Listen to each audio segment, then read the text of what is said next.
কোনো heart touching ঘটনা ঘটেছে যেটা আপনার এখনো মনে পড়েছে? এই মেডিক্লেম বলুন বা সিপ বা হ্যাঁ, এরকম। আমি দুটো ঘটনা বলি।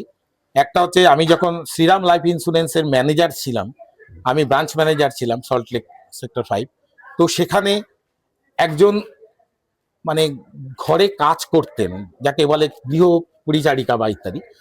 তো সেই ভদ্রমহিলা মাসে 400 টাকা দিয়ে তার হাজবেন্ডের একটা ইন্স্যুরেন্স করিয়েছিলেন, হুম। এবং ইন্স্যুরেন্স করার 9 মাসের মধ্যে হুম। তার ক্যান্সার হয়ে মারা যায়। এবার আমার আন্ডারে কোনো একজন এমপ্লয়ি আমাকে না বলে ইন্স্যুরেন্সটা করিয়েছিল, যার ফলে কোম্পানি থেকে আমার কাছে একটা মেল আসে রিজেকশন বলে, আর্লি ক্লেম রিজেক্টেড, এবং ধরা পড়ে যায় তাদের ইনভেস্টিগেশনে, পাড়া থেকে ইনভেস্টিগেট করেছিল যে ওনার ক্যান্সার আছে, তো ক্লেমটা রিজেক্ট করে। আমি প্রচন্ড মেল করি, আমাদের ম্যানেজমেন্ট ছিল সিইও, ম্যানেজমেন্টকে মেল করি, এবং সেই মেলের অ্যাপ্রুভাল নিয়ে ভদ্রমহিলার হাতে প্রায় 2.5 থেকে 3 লাখ টাকা, তখনকার দিনে, এটা 2013 সালের ঘটনা বলছি, মানে আজ থেকে 13 বছর আগে, আমি গিয়ে একটা চেক পৌঁছে দিয়েছিলাম, কারণ ইন্স্যুরেন্স কোম্পানি থেকে ক্যাশ আপনাকে ক্লেমে দেবে না। এবং তাতে আমাকে পুরো পাড়া জুড়ে মানে সম্বর্ধনা দেওয়ার মতন একটা আনন্দ পেয়েছিলাম আমি। এটা আমার হার্ট টাচিং ইনভেস্টমেন্ট পার্ট। এটা আমার ব্যাংকিং এ 20 টাকা রাখা উচিত। ব্যাংক মানে তো সেভিংস, কারণ বিপদ আপদে আপনার লিকুইড ক্যাশটা খুব দরকার, কারণ আজকের দিন আপনাকে কেউ ধার দেবে না, যেটা ব্যাংক লোনের কাজ ইনস্ট্যান্ট আপনি পাবেন না। সুতরাং আপনার সেভিংসে 20 টাকা থাকা উচিত। বাকি সাধারণ মানুষ কোটিপতি হতে পারে, এই যে সাধারণ মানুষ কোটি হতে পারে, এটা কি সম্ভব, অথবা কিভাবে করা যায়? দেখুন, আপনি যদি আপনার টোটাল ইনকামের একটা পার্সেন্টেজ সেভিংস নয়, সেভিংস আর ইনভেস্টমেন্টের মধ্যে একটা সূক্ষ্ম পার্থক্য আছে। সেভিংস মানে আমি কষ্ট করে একটা পয়সা ব্যাংকে রাখছি, ইনভেস্টমেন্ট মানে আমার বাফার যে পয়সাটা আমার ব্যাংকে রাখার প্রয়োজন নেই। ধরুন কারোর প্রতি মাসে 20,000 টাকা বাঁচে, সে 20,000 টাকা সেভিংস না করে সে যদি মার্কেটে 10,000 টাকা ইনভেস্ট করে, তাহলে কিন্তু আগামী দিনে, আমি একটা ছোট্ট ফর্মুলা বা আপনাদের কাছে যদি মোবাইল ফোন সকলেই, এসআইপি বললেন, মিউচুয়াল ফান্ড বললেন, এই দুটো ডিফারেন্স কি আর কি গুরুত্ব, মানে কোনটা বেশি বেনিফিট পাওয়া যায়? Very good. এসআইপি হচ্ছে মিউচুয়াল ফান্ডের একটা পার্ট। মিউচুয়াল ফান্ডে আমি দুটো পার্টে ইনভেস্টমেন্ট মূলত করতে পারি। একটা হচ্ছে লামসাম। লামসাম কথাটার মানে হচ্ছে আমার এককালীন টাকা আছে, যেটা এফডির মতো কনসেপ্ট। আর এসআইপি মানে আরডি। মানে মিউচুয়াল ফান্ডে যদি দুভাগে ভাগ করি আমি, একটা হচ্ছে এফডি, একটা হচ্ছে আরডি। যে এফডিটা ব্যাংকে গ্যারান্টেড ইন্টারেস্টে গেল তার নামে। বাঙালি স্বপ্ন দেখে, বাঙালি বড় লোক হতে চায়, বাঙালি সিনেমা যে দেখে সেখানেও কোটিপতি হতে চায়। সেখানে আপনারা সিনেমায় দেখি হঠাৎ জিরো থেকে শুরু করে কোটিপতি হয়ে যায়। সবারই একজন কোচ দরকার। ছোটবেলা থেকে আমরা পড়াশোনা করি, শিক্ষকের কাছে যাই, অঙ্ক না বুঝলে অঙ্ক স্যারের কাছে যাই। দেখবেন মাধ্যমিক পরীক্ষার আগে আমরা সবাই কিন্তু অঙ্ক টিচারের কাছে গেছি। কিন্তু অর্থনীতি কিভাবে বড় হবো, ফাইন্যান্সিয়াল ক্রাইসিস বা ফাইন্যান্সিয়াল প্ল্যানিং কি করতে হয়, তারও কোচের দরকার হয়, তারও আপনার উপদেষ্টার দরকার হয়, তারও একজন শিক্ষকের প্রয়োজন আছে। গুটি কয়েক লোক রয়েছে আমাদের পশ্চিমবঙ্গে যারা এরকম উপদেষ্টা বা যারা আপনাকে গাইড করবে বা শিক্ষা দেবে কিভাবে ইনভেস্ট করবেন, কোথায় করলে আপনার সুবিধা পাবে, মেডিক্লেম কি, সিপ কি, এই সব বিষয়। নমস্কার, আমি রাজীব, আপনারা দেখছেন ট্রাভো পডকাস্ট, জীবনের গল্প যা আপনাকে ভাবাবে। আজকে এরকমই একজন আমাদের কাছে অতিথি এসছেন, দীপ দত্তগুপ্ত। নমস্কার, আপনাকে অসংখ্য ধন্যবাদ আমাদের এখানে আসার জন্য। এই যে ফাইন্যান্সিয়াল, এই যে সিপ, এই ইন্স্যুরেন্স, সাধারণ মানুষ ইন্স্যুরেন্স কথাটা মানে ইন্স্যুরেন্স জেনেও বোঝে না অথবা বুঝেও করে না। তো আমাদের জীবনে ইন্স্যুরেন্সটা কত দরকার, মানে কিরকম গুরুত্ব? ইন্স্যুরেন্স এমন একটা জিনিস, এবং ভারতবর্ষের মতন শিক্ষিত দেশে যেখানে আমরা সবাই এগোনোর চেষ্টা করছি, সেক্ষেত্রে আমরা দুঃখের বিষয়ে একটা বাইকের ইন্স্যুরেন্স করি, যে বাইকটার দাম খুব বেশি হলে 2.5 লাখ টাকা, 3 লাখ টাকা, 4 লাখ টাকা। কিন্তু আমরা যদি দেখি যে একটা মানুষের হিউম্যান ভ্যালু, সেই হিউম্যান ভ্যালুটাকে আমরা কিন্তু কেউ ক্যালকুলেট করি না। আজকে ধরুন মাসে 50,000 টাকা একটা সোর্স অফ ইনকাম আপনার আছে, অর্থাৎ বছর আপনার প্রায় 6 লক্ষ টাকার মতো ইনকাম আছে। আপনার অ্যাভারেজ এজ কত স্যার? মোটামুটি ধরুন নিয়ার অ্যাবাউট 40 ধরে নিলাম। তো আমি খুব কম করে 60 বছর পর্যন্ত কাজ করতেই পারি, যেটা আমরা নর্মাল ওয়ার্কিং পিরিয়ড হিসেবে জানি সবাই, সরকারি নিয়ম। কেউ 65 বছর পর্যন্ত অধ্যাপকরা চাকরি করে। স্বাধীন জীবিকা বাদ দিয়ে আমরা যদি চাকরি লাইফকেও বিচার করি, তাহলে 20 বছর ধরে আপনি পার মান্থ যদি 50,000 বা বছরে যদি 6 লক্ষ টাকা ইনকাম করেন, তার মানে আপনি আগামী জীবনে আপনার ইনকাম ইনক্রিজ না হলেও 1 কোটি 20 লক্ষ টাকা আপনার ইনকাম আছে। দুঃখের বিষয় যে একটা 10 লাখ টাকা বা 5 লাখ টাকার বাইকের আমরা ইন্স্যুরেন্স করি বাধ্যতামূলকভাবে, কেন? পুলিশ রাস্তায় ধরবে বলে ইন্স্যুরেন্স ফেল হলো। কিন্তু আমার জীবনে 1 কোটি 20 লক্ষ টাকার মিনিমাম ভ্যালু, সেটার আমরা ইন্স্যুরেন্স করি না, পুলিশ ধরবে না বলে। এই কনসেপ্টটা ভারতবর্ষের অনেক মানুষের কাছেই ক্লিয়ার নয়। আমি বহু জায়গায় গিয়েছি, আমাদের বিভিন্ন দেখেছি মারোয়াড়িরা পর্যন্ত তাদের প্রচুর ইন্স্যুরেন্স করে রাখে, বাঙালিদের মধ্যে কিন্তু সেই জায়গাটা এখনো পর্যন্ত চালুই হয়নি। ইন্স্যুরেন্স শুনলে বরঞ্চ আঁতকে উঠে পালিয়ে যায়। আচ্ছা, এই অনিশ্চয়ত জীবনে মানে আমি সকালে বেরোচ্ছি অফিস থেকে, যারা মিডিল ক্লাস বেরোয়, কি হতে পারে সে কেউই যায় না। তো এই অনিশ্চয়তার জীবনে মিডিল ক্লাস ফ্যামিলির গুরুত্বটা কি? এই মিউচুয়াল ফান্ড, এই ইন্স্যুরেন্স, এগুলোর কি গুরুত্ব? দেখুন, আমি প্রথমেই বলবো যে আমরা যে পদ্ধতিতে এতদিন ইনভেস্টমেন্ট করেছিলাম, সেটা আমরা শুধুমাত্র ট্র্যাডিশনাল কিছু ওয়েতে জানতাম, ব্যাংক, পোস্ট অফিস, এলআইসি। তো এলআইসির এজেন্টরা মানুষকে ইনভেস্টমেন্ট করিয়েছেন, ইন্স্যুরেন্সও করিয়েছেন, কিন্তু তার গোল অনুযায়ী তাকে কিন্তু ইন্স্যুরেন্স করায়নি। অর্থাৎ যে লোকটা সত্যি সত্যি 1 কোটি টাকার ইন্স্যুরেন্স দরকার ছিল, তাকে দেখা গেছে যে তার থেকে বছরে 6টা পলিসি নিয়ে বাড়ির বিভিন্ন সদস্যের তাদের ছোট বাচ্চাদের নামে ইন্স্যুরেন্স করেছে, যেটা খুব বেশি দরকার ছিল না। দরকারটা ছিল যে আমি যদি আর্নিং মেম্বার হই, ব্রেড আর্নার হই, তাহলে আমার ইন্স্যুরেন্স বড় করে করে রাখা, কারণ আমার অনিশ্চয়তায় আমার পরিবারকে বিপদে ফেলতে পারে। আপনি যে অনিশ্চয়তা বললেন, আমি বাড়ি থেকে বেরোলাম, বাড়িতে পৌঁছবো, এটার প্রতি আমি অনিশ্চিত। সেই জায়গায় দাঁড়িয়ে আমার পরিবার আমার প্রতি অর্থনৈতিক দায়বদ্ধ। তো আমার উচিত যে কোনোভাবে একটা 1 কোটি টাকার ইন্স্যুরেন্স করে রাখা। এবার ইন্স্যুরেন্স কোম্পানি চাইলেই দেয় না, কিন্তু আমি অ্যাপ্লাই করা উচিত যে আমাকে যদি দিয়ে দেয় তাহলে আমার পরিবারটা বাঁচে। ইন্স্যুরেন্সের এটা কিন্তু ভীষণ প্রয়োজন। আর মিউচুয়াল ফান্ডের যে জায়গাটা বলছি, মিউচুয়াল ফান্ড একটা সিস্টেমেটিক ওয়েতে আমরা ইনভেস্টমেন্ট করি। আজকের বাজারে সমস্ত কিছু শেয়ার মার্কেট রিলেটেড কম বেশি। তাহলে আমরা যদি ছোট করে ছোট ছোট ইনভেস্টরকে এখানে আনতে পারি বা আগামী দিনে বাজারের সাথে পরিচয় করাতে পারি, আপনি অ্যাভারেজ যদি রিটার্ন দেখেন, খুব কম করে 10 থেকে 12% রিটার্ন আছে। তো সেই অনুযায়ী একটা মানুষ যদি চলতে পারে, তাহলে 15-20 বছরে বেশ বড় একটা কর্পাস হয়, মিনিমাম লক্ষ টাকা বা কোটি টাকার কর্পাস তৈরি হতে পারে। দীপবাবু, এই আপনারা যারা অর্থনৈতিক উপদেষ্টা, আপনারা তো মানুষকে, আপনি ছাড়াও অনেকে বলেন যে সাধারণ মানুষ কোটিপতি হতে পারে।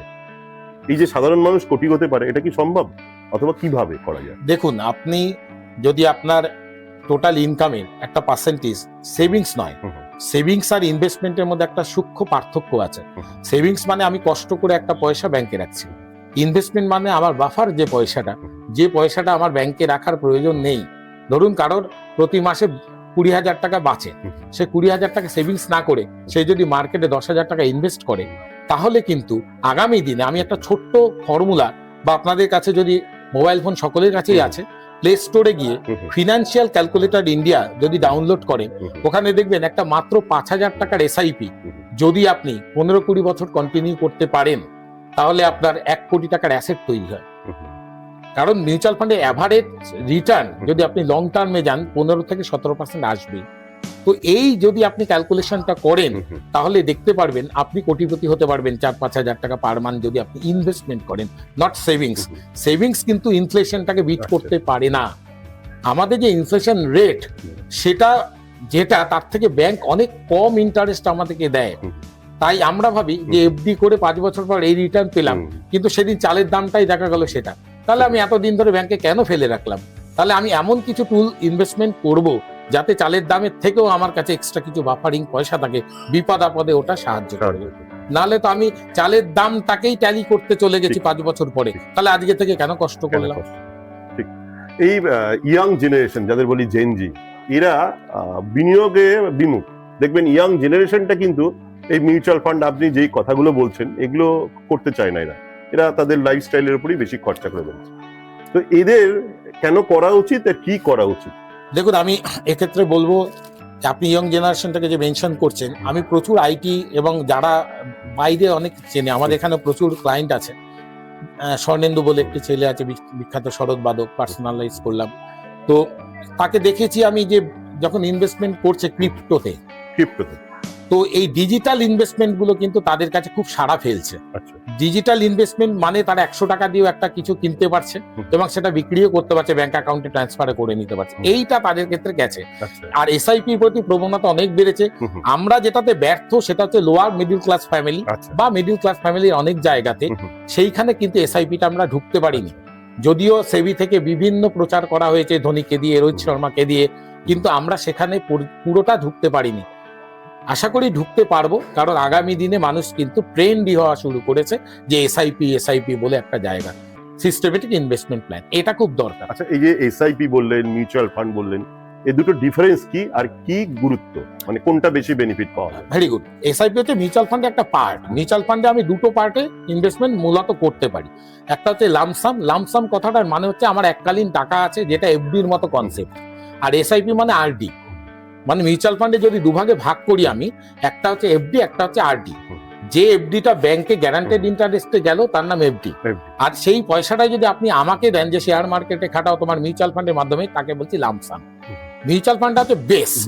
আর তার যে শাখা সেটা হচ্ছে এসআইপি, এসডব্লিউপি, এসটিপি, লামসাম ইত্যাদি। তো এসআইপি, এসডব্লিউপি, এসটিপি এরা সবাই মিউচুয়াল ফান্ড।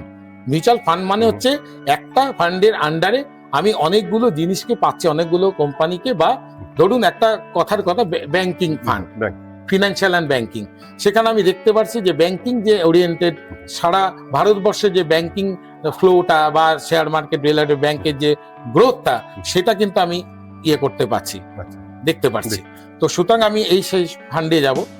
আর মিউচুয়াল ফান্ড বেস, তারই দুটো পার্ট হচ্ছে লামসাম, এসআইপি ইনভেস্টমেন্ট। এই বর্তমান অবস্থায় দেখা গেছে মেডিক্লেম, ক্যাশলেস মেডিক্লেম, তারপরে দেখা গেছে মানুষের স্বাস্থ্য নিয়ে বেশি খরচা, টোটালটাই তো প্রাইভেটাইজেশন হয়ে গেছে, যেগুলো ব্যক্তিগত নার্সিং হোম, এখন তো সরকারি ফেসিলিটি পাওয়া যায় না।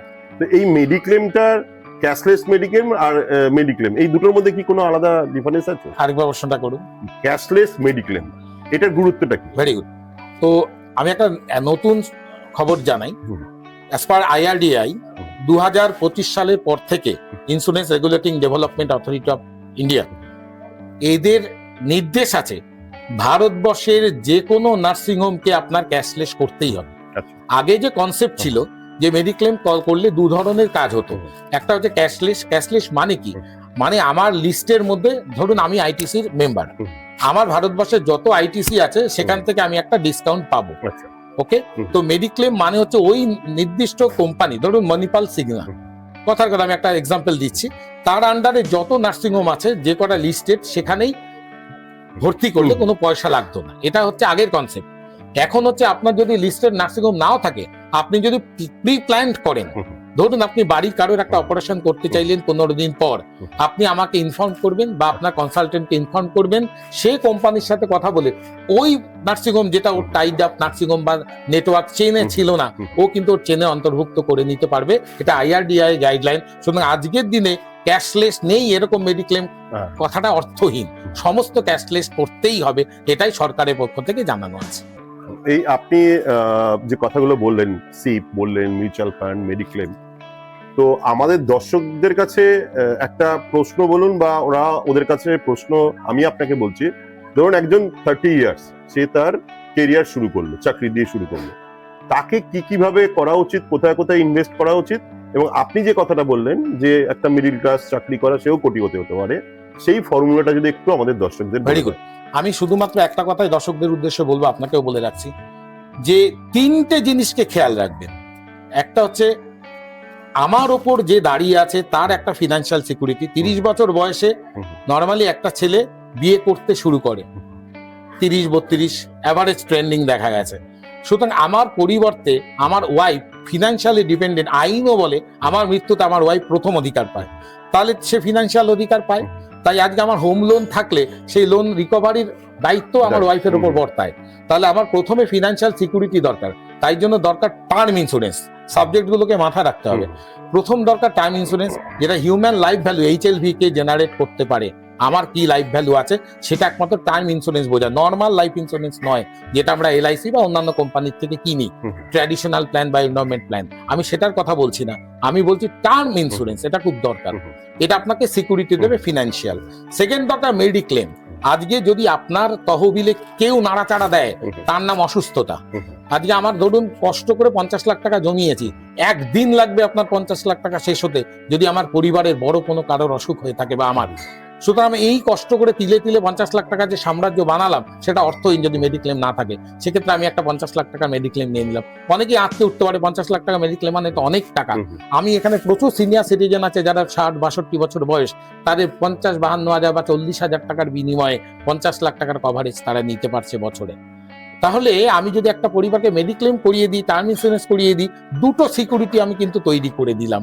তাহলে আমার এই দুটো যদি তৈরি করতে পারি, আমি খুব শক্তিশালী মানুষ হয়ে গেলাম। এইবার আমার অ্যাসেট তৈরির জন্য এখানে আমি কিন্তু এসআইপি-কেই জোরদার নজর দেব, কারণ এসআইপি একটা অ্যাভারেজিং ইউনিটকে ক্রয় করায়। মার্কেট আপস অ্যান্ড ডাউন একটা অ্যাভারেজিং আসে, সেই অ্যাভারেজিং এ দেখা যায় 15-17% একটা লং টার্ম রিটার্নে আসে। তাই 30 বছরের লোককে আমি সাজেস্ট করবো 3টে জিনিস, একটা হচ্ছে এসআইপি, আর একটা হচ্ছে টার্ম ইন্স্যুরেন্স যেটা আপনার পরিবারের ফিনান্সিয়াল সিকিউরিটি দেয়, একটা মেডিক্লেম যে কোনো অনিশ্চয়তা অসুস্থতাতে আপনাকে বন্ধুর মতো করে সাহায্য করে, আলমারি ভাঙতে, সোনা বন্ধক দিতে কিংবা কোনো ব্যাংক লোন নিতে আপনাকে তৈরি না করে, উদ্বেগপূর্ণ না তৈরি করে দেয়। সেটার কিন্তু মেডিক্লেম আপনাকে অনেকটা সাপোর্ট দেবে। দীপবাবু, একটা জাস্ট প্রশ্ন, এই আপনি বললেন যে এই ক্ষেত্রে ইনভেস্ট, ধরুন 100 টাকা হিসেবে যদি করি তাহলে কত টাকা কত পার্সেন্ট, মানে 25 সিপে 25 মিউচুয়াল, এই ফর্মুলাটা যদি বলেন। হ্যাঁ, আমি সেক্ষেত্রে বলবো যে আমার যদি 100 টাকা ইনভেস্টমেন্ট পার্ট হয়, আমার ব্যাংকিং এ 20 টাকা রাখা উচিত। ব্যাংক মানে তো সেভিংস, কারণ বিপদ আপদে আপনার লিকুইড ক্যাশটা খুব দরকার। কারণ আজকের দিন আপনাকে কেউ ধার দেবে না, যেটা ব্যাংক লোনের দেয় ইনস্ট্যান্ট আপনি পাবেন না। সুতরাং আপনার সেভিংসে 20 টাকা থাকা উচিত। বাকি ইন্স্যুরেন্স পারপাস আরো 20 টাকা, বাকিটা আমার মনে হয় মার্কেটে রাখুন। মেডিক্লেম আর টার্ম ইন্স্যুরেন্স করার পর বাকি যে টাকাটা আপনি সেটা মার্কেটে রাখুন। আপনি যদি একটু পড়াশোনা করেন বা কোনো গাইড যে জিনিসটা নিয়ে ট্রেনিং এ আছে, আমাদের প্রতিনিয়ত ট্রেনিং হয়। আজকে এসবিআই, কালকে আইসিআইসিআই, পরশু এইচডিএফসি, তারপরে অ্যাক্সিস, প্রতিদিন আমাদের ট্রেনিং হয়। তাই নতুন নতুন জিনিস আমরা জানতে পারি যেটা গুগল থেকে আপনি নাও জানতে পারেন। ম্যাক্সিমাম লোক আজকে এআই এর পরামর্শ নেয় ইনভেস্টমেন্টে। তো এআই আপনাকে তথ্য দেবে ঠিকই, কিন্তু যে লোকটা প্রতিদিন ট্রেনিং নিচ্ছে, ফিজিক্যাল ট্রেনার, আজকে তাহলে তো এআই দিয়ে আপনার সবকিছুই হতো, আপনিও আসতেন না এআই দিয়ে আমার ইন্টারভিউটা নিয়ে নিতেন। সুতরাং এটা কিন্তু আমার মনে হয় না সলিউশন খুব একটা আছে। কারণ আমরা দেখেছি ডিস্টেন্স এডুকেশনের সার্থকতার থেকে ফিজিক্যাল এডুকেশন, আজকে কোভিড এর সময় প্রচুর মাস্টার মশাইয়ের শিক্ষকতা নষ্ট হয়েছিল, প্রচুর ছাত্র শিক্ষার বহির্ভূত হয়ে গিয়েছিল। সুতরাং আমার মনে হয় একটা গাইড দরকার, যে ফিজিক্যাল গাইড। এই হচ্ছে আমার নির্দেশ, একটা গাইড নিয়ে চলুন, আশা করি আপনি আপনার গোলে পৌঁছতে পারবেন। আপনার তো এত বছর উপদেষ্টা হিসেবে কাজ করছেন, এলআইসি, মিউচুয়াল ফান্ড, সিপ, কোনো হার্ট টাচিং ঘটনা ঘটেছে যেটা আপনার এখনো মনে পড়েছে? এই মেডিক্লেম বলুন বা সিপ বা এটা। আমি দুটো ঘটনা বলি। একটা হচ্ছে আমি যখন শ্রীরাম লাইফ ইন্স্যুরেন্সের ম্যানেজার ছিলাম, আমি ব্রাঞ্চ ম্যানেজার ছিলাম সল্টলেক সেক্টর 5। তো সেখানে একজন মানে ঘরে কাজ করতেন, যাকে বলে গৃহ পরিচারিকা বা ইত্যাদি। তো সেই ভদ্রমহিলা মাসে 400 টাকা দিয়ে তার হাজবেন্ডের একটা ইন্স্যুরেন্স করিয়েছিলেন, এবং ইন্স্যুরেন্স করার 9 মাসের মধ্যে তার ক্যান্সার হয়ে মারা যায়। এবার আমার আন্ডারে কোনো একজন এমপ্লয়ি আমাকে না বলে ইন্স্যুরেন্সটা করিয়েছিল, যার ফলে কোম্পানি থেকে আমার কাছে একটা মেল আসে রিজেকশন বলে, আর্লি ক্লেম রিজেক্টেড, এবং ধরা পড়ে যায় তাদের ইনভেস্টিগেশনে, পাড়া থেকে ইনভেস্টিগেট করেছিল যে ওনার ক্যান্সার আছে, তো ক্লেমটা রিজেক্ট করে। আমি প্রচন্ড মেল করি, আমাদের ম্যানেজমেন্ট ছিল সিইও, ম্যানেজমেন্টকে মেল করি, এবং সেই মেলের অ্যাপ্রুভাল নিয়ে ভদ্রমহিলার হাতে প্রায় 2.5 থেকে 3 লাখ টাকা, তখনকার দিনে, এটা 2013 সালের ঘটনা বলছি, মানে আজ থেকে 13 বছর আগে, আমি গিয়ে একটা চেক পৌঁছে দিয়েছিলাম। কারণ ইন্স্যুরেন্স কোম্পানি থেকে ক্যাশ আপনাকে ক্লেমে দেবে না, এবং তাতে আমাকে পুরো পাড়া জুড়ে মানে সম্বর্ধনা দেওয়ার মতন একটা আনন্দ পেয়েছিলাম আমি। এটা আমার হার্ট টাচিং ঘটনা এটা। এছাড়া অনেক ঘটনাই আছে, মেডিক্লেম রিজেক্ট করে দিয়েছে, মিসসেল করেছে, 5 বছর পরে মিসসেলিং এর টাকা পাই দিয়েছে, তারা ভীষণ আনন্দ পেয়েছে। এরকম প্রচুর ঘটনা আছে, এবং আমি দাবি করে বলতে পারি এই ধরনের ঘটনাতে আমি বন্ধুর মতো করে পাশে আছি। এই সাধারণ মানুষরা এখন ভয় পায়, এই শেয়ার মার্কেট, ইন্স্যুরেন্স, প্রচুর মানুষ ঢুকে গেছে, খারাপ লোক ঢুকে গেছে, ভালো, তো তাদের জন্য যদি কিছু বার্তা দেন যারা ইনভেস্ট করতে চাইছে বা ইয়াং জেনারেশন। বলুন। এই শেয়ার মার্কেট, এই ইনভেস্টমেন্ট মার্কেটে অনেকের বিশ্বাসটা হারিয়ে ফেলে। অনেক সময় টাকা লাগিয়েছে, ফ্রড হয়েছে, বা ইন্স্যুরেন্সে টাকা লাগিয়েছে, টাকাটা হারিয়ে ফ্রড হওয়ার ফেলে। কনসেপ্ট আলাদা। ফ্রড মানে হচ্ছে আপনি ক্যাশ দিয়েছেন। হুম, আমার কাছে প্রচুর ঘটনা আছে, আমি এইচডিএফসি যখন ম্যানেজার ছিলাম, প্রচুর লোক এসে বলেছে আমার টাকা এইচডিএফসি তে ইনভেস্ট হয়নি, কিসে ট্রানজাকশন করেছেন, ব্ল্যাঙ্ক চেক দিয়েছিলাম। এগুলো যে দিচ্ছে তাকে একটু জ্ঞান রাখতে হবে। কোম্পানির নামে চেক দিলে আপনি ফ্রড হবেন না। এবার ফ্রড হতে পারেন মিস সেলিং, আপনাকে হয়তো 15 বছরের কোনো প্ল্যান বলে গেলে একবার দিলেই হয়ে যাবে। এগুলো আপনাকে বারবার ভেরিফিকেশন করে, যখন ভেরিফিকেশন করে আপনাকে একটু সঠিকভাবে শুনতে হবে কথাগুলো, যে কোম্পানি থেকে আপনাকে কি জিজ্ঞাসা ঠিকই দিয়ে করছে, যাচ্ছে। তাহলে ফ্রডটা হয় না। নর্মালি আবার বলছি, একজন এডুকেটেড কনসালটেন্ট আপনাকে ফ্রড করবে না। ফ্রড তারাই করবে যারা মার্কেটে একদিনের জন্য এসছে। আজকে আপনি তখনই আমার সাথে কোনো খারাপ ডিল করবেন যাতে আগামী দিনে আর কাজ করতে না হয়, আর আপনি একটা কন্টিনিউ রিলেশন রাখবেন যাতে আগামী দিনে ভালো কাজ করতে পারেন। শুনে কন্টিনিউটির উপর নজর রাখে যারা গুড কনসালটেন্ট। আর বাজে তো চারদিকে আছে, বাজে ভালো পার্থক্য বুঝতে হবে। তো আপনারা তো শুনছিলেন উপদেষ্টা বা শিক্ষক। জীবনে আপনাদের সাফল্য পেতে গেলে বা অর্থনৈতিক ভাবে আপনি যদি সাফল্য পেতে চান, তাহলে একজন অর্থনৈতিক উপদেষ্টা দরকার লাগে। দীপদা এরকমই একজন উপদেষ্টা, বিশ্বাসী, নির্ভরযোগ্য মানুষ, যার কাছ থেকে শুনলাম বিভিন্ন কথাগুলো, ইন্স্যুরেন্স কি, মিউচুয়াল ফান্ড কি, সিপ, বা কিভাবে কোটিপতি হয়ে যায়। তো এছাড়াও যদি আপনাদের কোনো প্রশ্ন থাকে কমেন্ট বক্সে অবশ্যই জানান। আজকের মতো আমাদের বিদায় নিচ্ছি। আবার দেখা হবে এরকম কোনো আলোচনা সভায়। ট্রাভো পডকাস্ট, জীবনের গল্প যা আপনাকে ভাবাবে। নমস্কার, দীপ দত্তগুপ্ত, ARN 144890। এতক্ষণ আপনারা দেখছিলেন ট্রাভো পডকাস্টে বিশেষ অতিথি দীপ দত্তগুপ্ত, বিনিয়োগ উপদেষ্টার সাক্ষাৎকার। এবার আমরা দেখব এবং শুনব তার 22 বছরের কর্মজীবনে তার পরিষেবা যারা নিয়েছেন তারা কি বলছেন বিনিয়োগ উপদেষ্টা দীপ দত্তগুপ্তর সম্বন্ধে। ভাবতাম, কিন্তু যখন দীপের সাথে আলাপ হলো এবং যেভাবে আমার পাশে থাকলো, সে ওর সাথে ইনভেস্টমেন্টের কথা, মিউচুয়াল ফান্ড বা অন্যান্য সমস্ত ক্ষেত্রে ওর সঙ্গে আমি যোগাযোগ করেছি। আর মেডিক্লেম করার পরে যখন একটা অসুস্থতার ক্ষেত্রে যে চিকিৎসার ব্যাপারে, সেই ব্যাপারটা খুব বেশি গুরুত্ব দিয়েও দেখেছে এবং পাশে থেকে সর্বক্ষণ সঙ্গে থেকে যতক্ষণ না সুস্থ হয়ে উঠছি, মানে শুধু টাকা পাইয়ে দেওয়ার ব্যাপারটা না, তার সঙ্গে সুস্থ হওয়া, তারপরে খোঁজ খবর নেওয়া, বাড়িতে গিয়ে সমস্ত কাগজপত্র নিয়ে আসা, এই কাজগুলো মানে যেটা সাধারণভাবে কেউ করে না, কিন্তু ও দায়িত্ব নিয়ে সেই সমস্ত কাজগুলোই করেছিল। সেগুলোই সবাইকে আসলে পাশে থাকা যাকে বলে আর কি, মানে সত্যি বন্ধুর মতো, ভাইয়ের মতো এইভাবে পাশে থাকা, সেটাই আমাকে ওর প্রতি, মানে ওর সঙ্গে সম্পর্কটা বজায় রাখতে বা ওর কাছে যে কোনো বিপদে আপদে সব ক্ষেত্রে ওকে ডাকতে সাহস জুগিয়েছে, বা মানে ভালো লেগেছে আর ভালো লাগে। আপনি আজকে এখানে উপস্থিত হয়েছেন এতজনের, আপনার আরো মানে এখানে যারা পরিচিত আছে তাদের পরিচিত, বিভিন্ন জনের বিভিন্ন রকম কথা। তো আপনার এখানে আমরা আলাদা একটা স্টোরি শুনতে পারলাম, এবং দীপবাবু সম্পর্কে আপনি যেটা বললেন।